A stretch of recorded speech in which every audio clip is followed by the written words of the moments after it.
নমস্কাৰ, সুপ্ৰভাত প্ৰতিগৰাকী অসমীয়ালৈ এই পবিত্ৰ ভেলাপুজিৰ স্থলীৰ পৰাই হেঁপাহৰ ভোগালী বিহুৰ হিয়া ভৰা ওলগ যাচিছোঁ। আৰু এয়া বৰ্তমান আমি উপস্থিত আছোঁ আমাৰ গাঁৱৰে এই পবিত্ৰ ভেলাপুজি স্থলীত। ইতিমধ্যে আমাৰ ভেলাপুজিৰ নীতি নিয়মেৰে অগ্নিসংযোগ কৰা হৈছে। গাঁৱৰ জীয়াৰী বোৱাৰী জ্যেষ্ঠজন ল'ৰা ছোৱালী সকলোবোৰ আহিছে এই পবিত্ৰ ভেলাপুজিৰ উত্তাপ ল'বলৈ।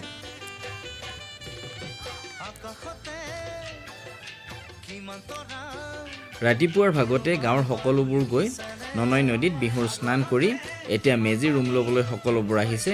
বিশ্বাস যে এই মেজি ৰুমে যাতে বছৰটোলৈ সকলোকে সুস্থ আৰু শক্তিশালী কৰি ৰাখে।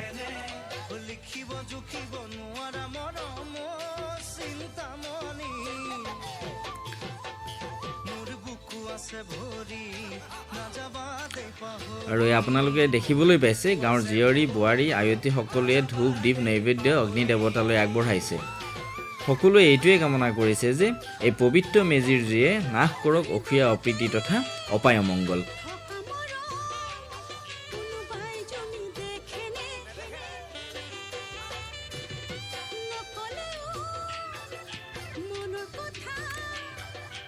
এই ভেলাপুজি বা মেজিৰ লগত পৰম্পৰা আৰু আধ্যাত্মিকতা দুয়োটা কথাই জড়িত হৈ আছে। আজি যিহেতু মকৰ সংক্ৰান্তি, এই মকৰ সংক্ৰান্তিৰ দিনটোৰ পৰাই অগ্নি দেৱতাই মকৰ ৰাশিৰ লগতে মকৰ ক্ৰান্তিত প্ৰৱেশ কৰে, যাৰ ফলত অগ্নি দেৱতা আৰু অধিক শক্তিশালী হৈ উঠে।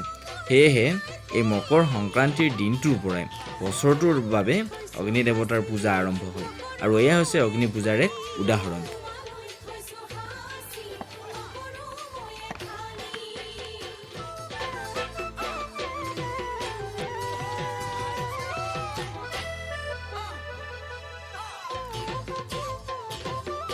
পৰম্পৰাৰ দিশৰ পৰা চাব গ'লে এই মেজি বা ভেলাপুজি সজা প্ৰথা অতীতৰে পৰা চলি আহিছে। যিহেতু পুৰণি কালত মানুহৰ ঘৰ দুৱাৰবোৰ খেৰ কাঠ বাঁহেৰে নিৰ্মিত আছিল, আৰু ফাগুন চ'ত মাহত বতৰ খৰাং হয়, যাৰ ফলত গছ বনবোৰ বেছি শুকান হৈ পৰে। লগতে ফাগুন চ'ত মাহত বতাহৰ প্ৰকোপো বহুত বেছি হয়।